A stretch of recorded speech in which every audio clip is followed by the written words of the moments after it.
Bismillahirrahmanirrahim. Assalamualaikum warahmatullahi wabarakatuh. Teman-teman, hari ini kita akan belajar bagian-bagian bunga dan cara berkembang biak tumbuhan dengan umbi. Silakan teman-teman simak ya video pembelajaran kali ini. Seperti yang sudah kita pelajari pada pertemuan sebelumnya, perkembangbiakan tumbuhan dibedakan menjadi dua, yaitu secara tidak kawin atau vegetatif dan secara kawin atau generatif.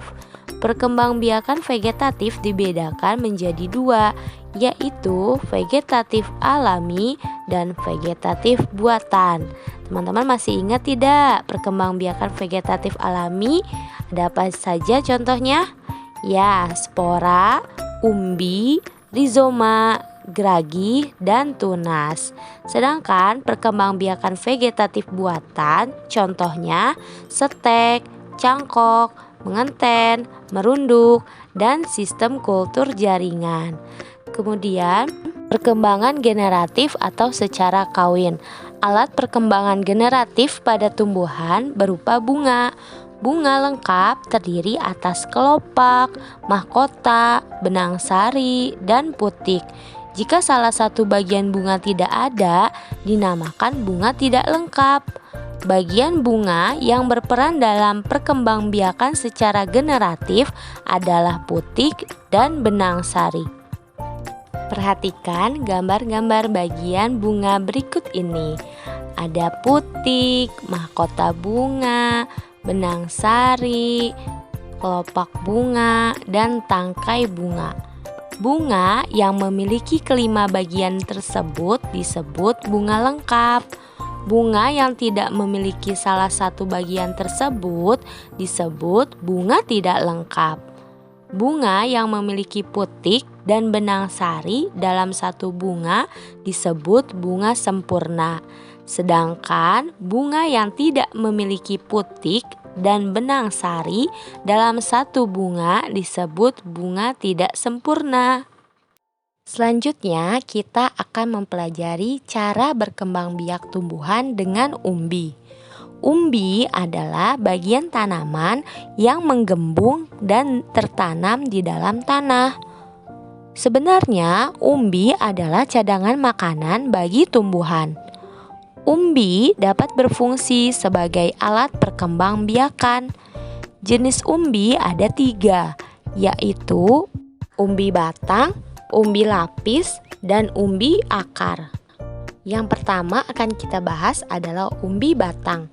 Umbi batang adalah batang yang tumbuh di dalam tanah dan ujung menggelembung menjadi umbi. Contohnya ada kentang, gadung, dan umbi gembili. Yang kedua, umbi lapis. Umbi lapis merupakan pelepah daun yang berlapis-lapis. Contohnya bawang merah, bawang putih, bakung, bawang bombay, dan tulip. Yang ketiga, umbi akar. Umbi akar adalah akar yang membesar berisi cadangan makanan.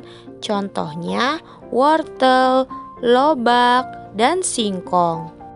Umbi-umbian adalah makanan yang sangat digemari oleh sebagian besar penduduk Indonesia.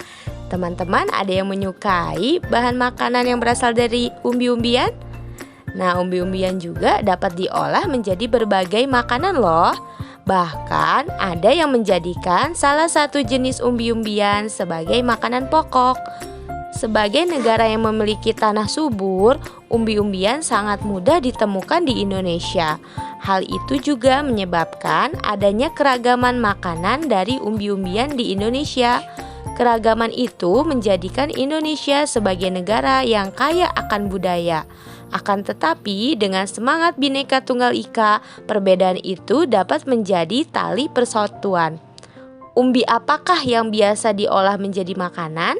Dapatkah kalian menyebutkan makanan yang dibuat dari bahan umbi? Contoh makanan yang dibuat dari bahan umbi adalah keripik singkong dan getuk lidri. Untuk tugas temanya, silakan teman-teman kerjakan di buku tulis ya. Bedakan cara berkembang biak tumbuhan berikut. Kemudian berikan tanda checklist pada kolom umbi akar, umbi lapis, atau umbi batang. Contohnya nomor 1, bawang merah berkembang biak dengan umbi akar, umbi lapis, atau umbi batang. Ya, benar, umbi lapis. Berikan tanda checklist pada kolom umbi lapis.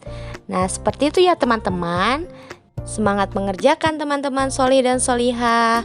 Terima kasih atas perhatiannya dan sudah menyimak pembelajaran pada hari ini.